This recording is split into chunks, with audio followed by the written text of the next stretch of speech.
Discover a land of Mayan tradition, colorful people, and exotic wildlife. Discover the magic of Guatemala.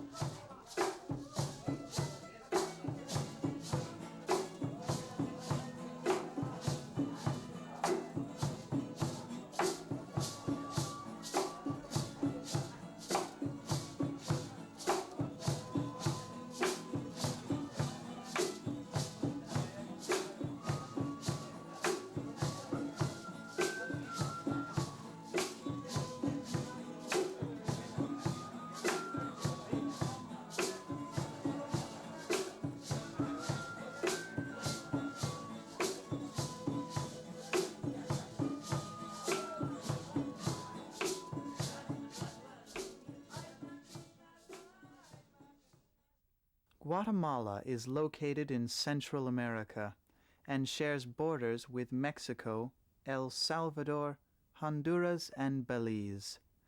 Roughly the size of Maine, Guatemala has 3 physically distinct areas. In the south, the hot, humid Pacific coastal plain rises up to a string of some 30 volcanic peaks. This marks the beginning of the highlands, a mountainous area sprinkled with lakes and forests. Known as the Petén, the northern third of Guatemala is covered with vast amounts of virgin rainforest. The capital is Guatemala City, modern with all the trappings of the West, including American fast food. The beaches on both the Pacific and Caribbean coasts are largely disappointing. For white sand, blue seas, and coral reefs, try Belize or the Bay Islands of Honduras.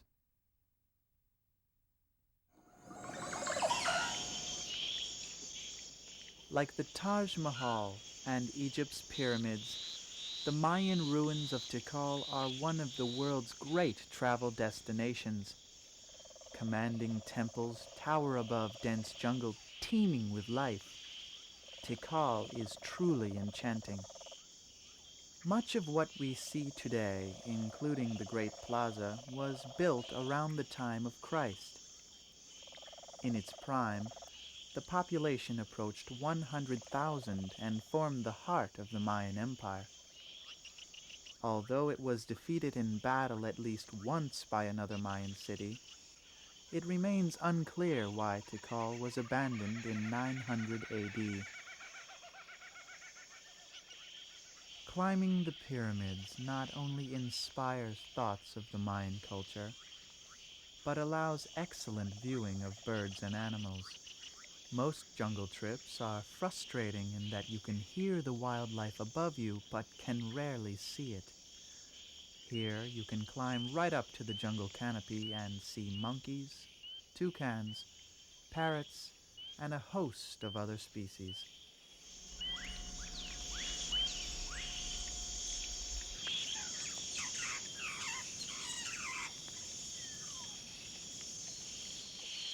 Remember, you'll see much more if you stay in one place, keep quiet, and let the jungle life come to you.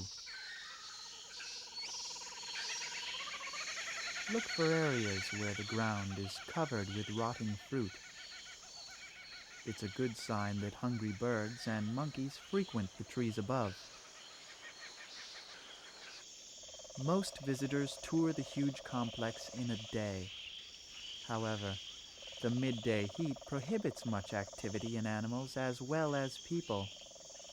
Early morning and late afternoon is when Tikal is at its best, so allow yourself an extra day or two. And don't forget your binoculars. Guatemala, with just over 8 million people, is the most populous country in Central America. More than 3 million Spanish-speaking Latinos live in Guatemala and can be found throughout the country. Latinos may be of pure Spanish blood, but most are a mixture of Spanish and Indian, called mestizos. A few 100,000 blacks live in Guatemala, mostly along the Caribbean coast. Their laid-back culture, called Garifuna, is traced to the island of St. Vincent. About half the population consists of many distinct groups that are descendants of the Mayans, collectively known as Indians. In all of Latin America, only Bolivia has a higher concentration of Indians. Here, they live mainly in the highlands and speak over 20 languages. Those that speak Spanish only do so with Latinos and tourists. Outside of Guatemala City, English is almost non-existent. So, if you want to communicate with the locals, you'd better learn some Spanish. Antigua is popular with students because of its charming colonial atmosphere and comfortable climate. Although most students arrange their classes here in the States, it might be better to wait until you arrive. It's not only cheaper, but you can talk to students at different schools to see which one is best for you. You can also pay for a week or even a day at a time, increasing your flexibility.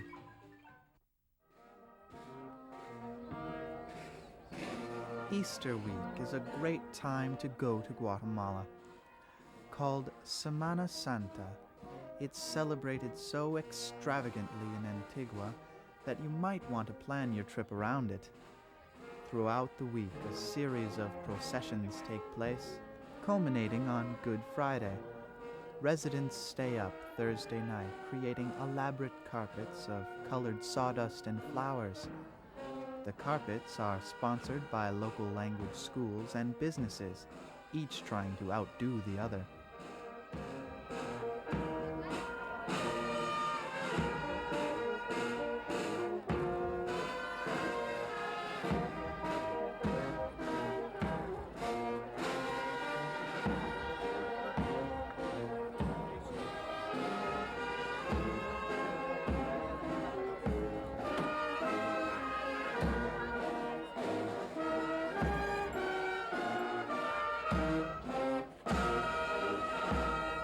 These works of art are temporary. The procession will destroy them as it passes. The Friday procession, which reenacts Christ's walk to the cross, begins in the early morning and goes well into the night. Images of Christ and the Virgin Mary are carried through the streets, while incense is burned to bless the carpets. It is considered an honor to wear a purple robe and share the burden of these heavy floats. At 3 p.m., the hour of the crucifixion, the purple gowns are discarded and replaced with the traditional color of mourning, black.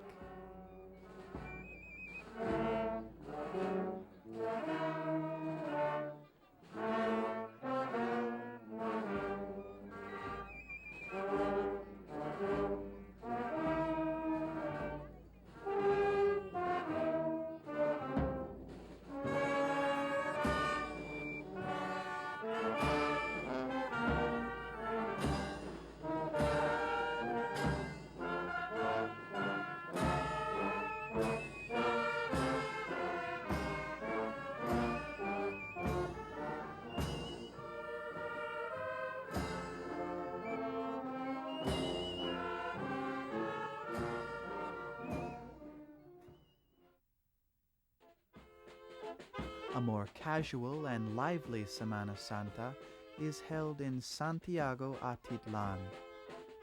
Locals enjoy music and lots of alcohol while paying homage to Maximon, the drinking and smoking saint scorned by Catholics and revered by locals. Offerings are made. Maximon is then taken to a special chapel in front of the church, which sees him as the enemy and won't let him in. Although the precise origin of Maximon is unclear, it's thought he's a blend of ancient Mayan gods, the biblical Judas, and a past conquistador of Guatemala. One might pray to Maximon for the death of a creditor. Maximon is also the slang term for a playboy. You get the idea. This cigar smoker is one bad deity.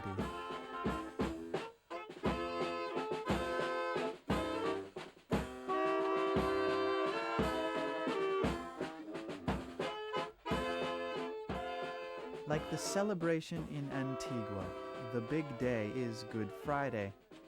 However, Maximon's effigy is bathed in the lake on Monday, dressed on Tuesday, and paraded through the streets on Wednesday, so it's possible to take in both festivals.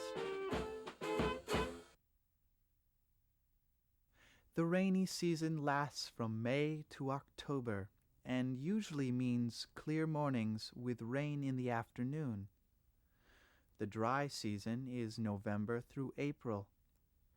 The best time to visit Guatemala is November and December, when the hills are still green and the air is clear. Towards the end of the dry season, the hills become brown and the sky fills with smoke from countless fires. This is late March, and you can barely see the volcano on the other side of Lake Atitlan. The average daily temperatures only vary about 10 degrees throughout the year, so climate is largely determined by altitude. In the lower elevations, it's hot and humid in the day, warm and humid at night. The highlands are much more comfortable, with low humidity, warm to hot days, and cool nights. Lake Atitlan is surrounded by the colorful Indian villages of Santiago, San Pedro, and Panachel, a hippie hangout since the 60s. You can swim, windsurf, hang glide, or even climb one of the lake's 3 volcanoes.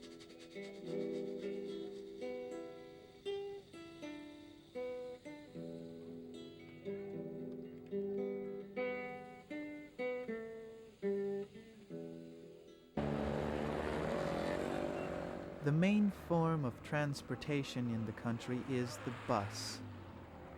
Second-class buses are old American school buses and have the legroom to prove it. At times extremely crowded and agonizingly slow, they're best suited for village hopping in the highlands where distances are mercifully short. They're also cheap. Most trips cost less than $1. First-class buses are called Pullmans and are usually old Greyhounds. You get your own seat and they're much faster than the second-class buses, but serve only the main routes. You can visit more villages in less time by renting a car, jeep, or minivan. Avis, Hertz, and Budget all have offices in Guatemala City and charge about $50 a day. Fortunately, that includes insurance. Trains run from Tecumuman on the Mexican border through Guatemala City and on to Puerto Barrios. Well, run is hardly the right word. They're dilapidated and take 3 to 4 times longer than the bus. The only internal flight you're likely to take is one from Guatemala City to Flores near Tikal. It's about $50 each way, takes 45 minutes, and sure beats an 18-hour kidney-jarring bus ride on dirt roads. Remember that tourists are overcharged on the van ride from the airport in Flores to Tikal. Wait till most of the vans have left and bargain.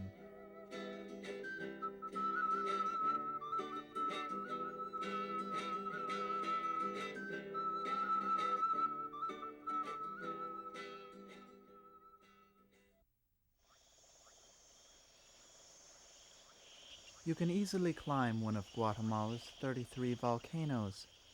Many are between 9 and 12,000 feet high and don't require technical climbing equipment or skills. The most popular ones are around Antigua, which has its own volcano climbing club and is a good source of information. Many can be climbed in a long day, but it's also possible to spend a night at the summit. The best time to climb is November and December. Not only are the hillsides green, but the views can be spectacular. This is late in the dry season, and as you can see, the air is hazy with smoke and the view suffers. The villages of the highlands are often the focal point of a trip to Guatemala. The Indians wear colorful hand-embroidered costumes, and each village has its own distinct designs and colors. The designs are often similar to those created by their Mayan ancestors 2,000 years ago. The best needlework can be found on the women's blouses, called huipils. The amount of embroidery is an indication of the owner's wealth. Unfortunately for the visitor, the men in all but a few towns have abandoned their traditional clothes in favor of drab Western wear.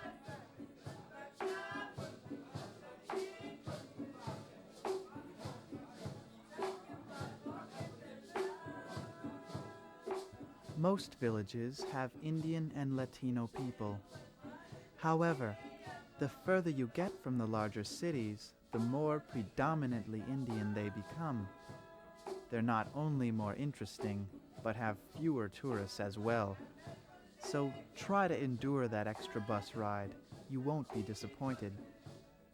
For example, here in Todos Santos, just about everyone you see is in their native costume, even the men. There are very few Latinos and even fewer tourists. If you're going to Guatemala in the fall, try to get to Todos Santos on the 1st of November for its famous celebration of All Saints' Day.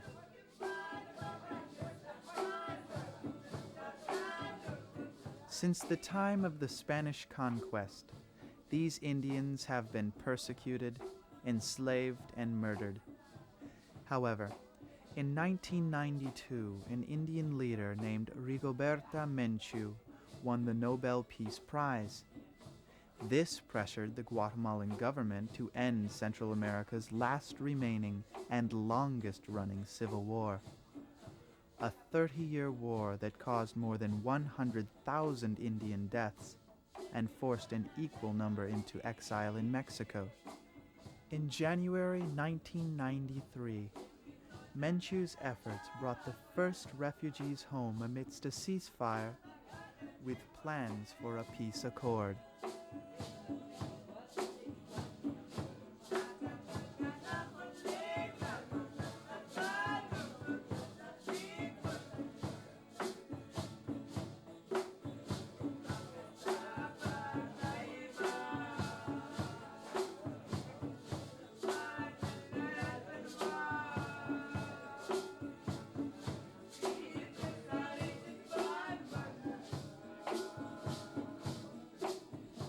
It's important to plan your tour of the villages so that you arrive on market day.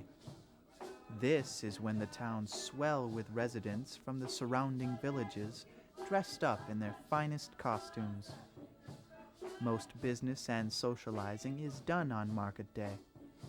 In fact, a visit during a non-market day can be disappointing.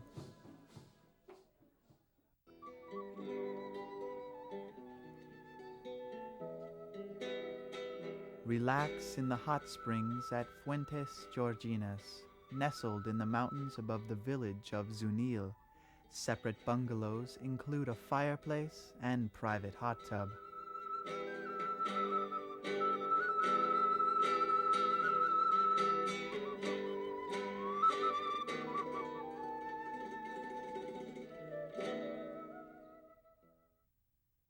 Double rooms without bath are plentiful throughout Guatemala and cost between $1 and $5 a night.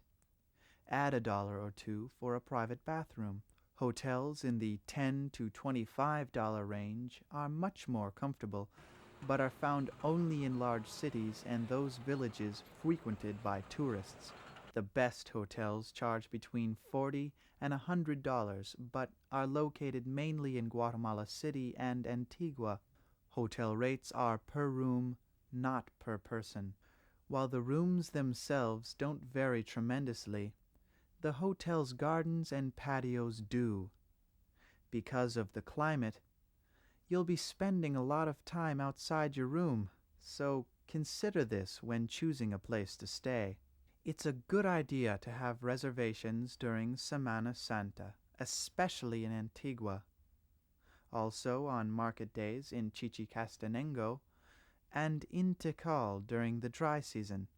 Accommodation is lacking in Tikal. There are only 3 hotels at the ruins and most rooms go for $20 to $50. However, the Jaguar Inn has a few tents for $5. They're popular, so you have to arrive early in the morning to get one. There is also a spot where you can sling a hammock or set up your own tent.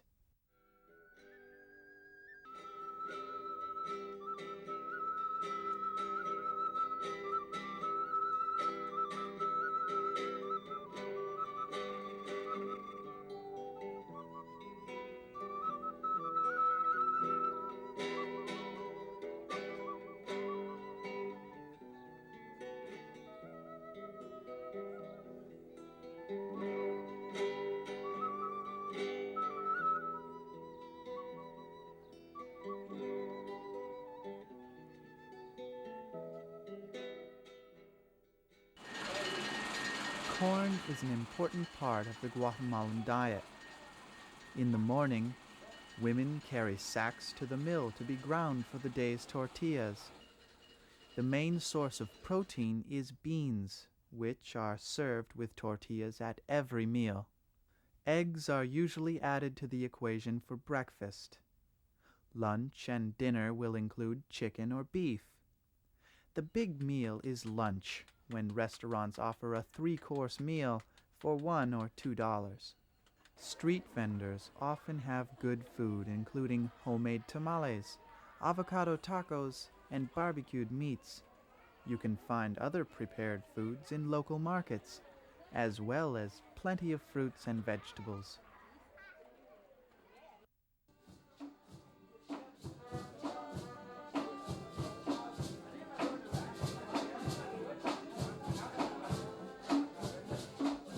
Rent a dugout to explore the mangrove swamps of Monte Rico. You'll see plenty of mud skippers.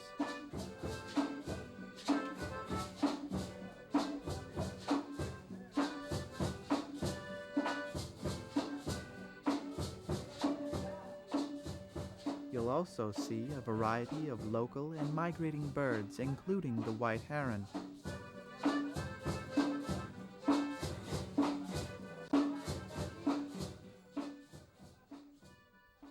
The resplendent quetzal was considered so sacred by the Mayans that killing one was a capital offense. The male quetzal is a spectacular bird with tail feathers up to 3 feet long. Its image appears all over the country, including the national flag and the currency. In fact, the currency's denomination is the quetzal. Quite a few live in the Biotopo Quetzal, a 5-hour bus ride from the capital. The Biotopo is a lush green cloud forest where the chances of seeing a quetzal are slim due to the density of the vegetation. However, contrary to what the guidebooks say, it's easy to see a quetzal. Every morning, 3 or 4 come to the same tree just a few feet from the Biotopo's hostel. The shopping in Guatemala City is great for bolts of cloth, but for everything else, it's best to head to the villages. Outdoor markets in Chichicastenango, Panachel, and Antigua offer more variety, better quality, and if you bargain, better prices. You'll be able to negotiate a lower price in the late afternoon when the tour buses have left. The shops in Antigua have quality handcrafts and clothes that you won't find anywhere else in Guatemala. It's easy to stay healthy in Guatemala. If you take precautions, the worst you can expect is a bout of diarrhea as your body adjusts to new bacteria.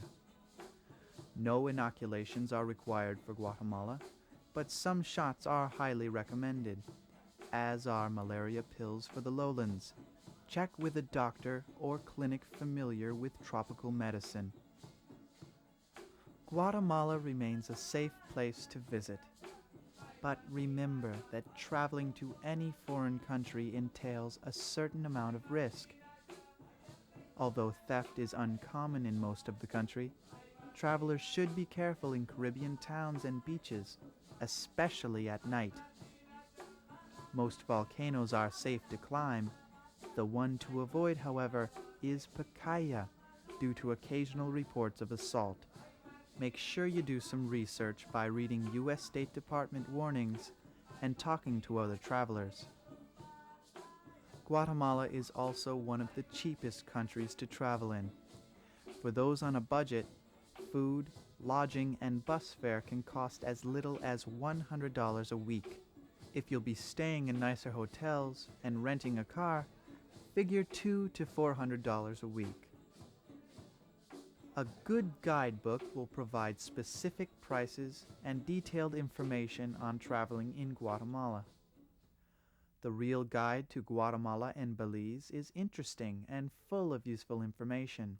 The Mexico and Central American Handbook is great for logistical information like bus schedules, travel times, and prices. Also good are the Guatemala Guide and La Ruta Maya, published by Lonely Planet.